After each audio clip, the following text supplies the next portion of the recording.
नमस्कार दोस्तों, मेरा चैनल कथा भक्ति सागर में आप लोग का स्वागत है। आज हम जित्या व्रत की पारण की कथा सुनेंगे। एक राज्य में एक मालिन रहती थी। तो उस राज्य के राजा का जो पूजा के लिए फूल होता था, वही मालिन प्रतिदिन राजा के दरबार में माला गूंथ के, बाग से फूल ला के माला गूंथ के दरबार में ले जाके देती थी।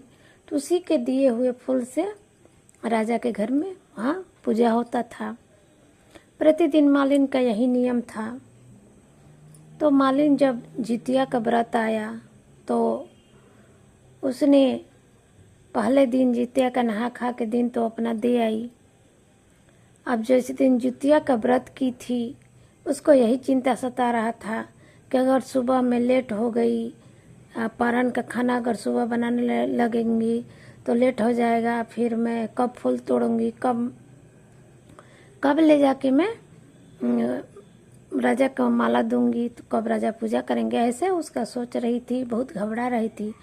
इस कारण उसने क्या किया कि जिस दिन उसने जितिया का व्रत किया था, उसी दिन शाम के समय शाम को ही रात को ही उसने क्या किया कि सुबह पारण के लिए खाना बना के रख दिया। और सुबह जब उठी तो अपना जल्दी जल्दी लड़का को बोल दी कि जाओ तुम बाग से फूल तोड़ के लाओ। उसका एक लड़का था, उसको बोल दी कि तुम बाग से फूल तोड़ के लाओ, तब तक मैं पारण कर लेती हूँ, फिर उसका माला झट से बना के राजा को दे आऊंगी। लड़का उसका चला गया फूल तोड़ने के लिए। इधर और रात में जो भोजन बनाई थी, दाल चावल जो भी था, वो खाने बैठ गई। जैसे जैसे वो चावल खा रही थी, उसका लड़का गया था बागीचे में फूल तोड़ने के लिए। तो एक मोटा सा सांप अजगर उस लड़के को निगल रहा था। जैसे जैसे वो खाना खाते गई, उस सांप जो था, सर्प जो था, उसके लड़के को निगल लिया। जब खाना पूरा खत्म कर दिया तो उसके लड़के को निगल लिया। कुछ लोगों ने यह चीज देखा, दौड़े दौड़े आए मालिन के पास और बोले कि तुम्हारे लड़के को सर्प ने निगल लिया है।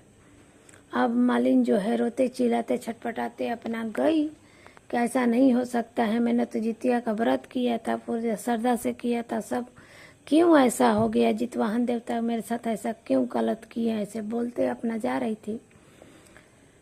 तब भविष्यवाणी हुआ आकाश से उसी समय कि तुमने जितिया का व्रत तो किया था, सही में सब नियम किया, लेकिन पारण के समय तुमने रात का ही बना भोजन सुबह में पारण कर लिया, वही तुमने गलती कर दी। जैसे जैसे तुमने भोजन बासी खाना पारण करते गई, वैसे वैसे सर पर निकल गया तुम्हारे लड़के को।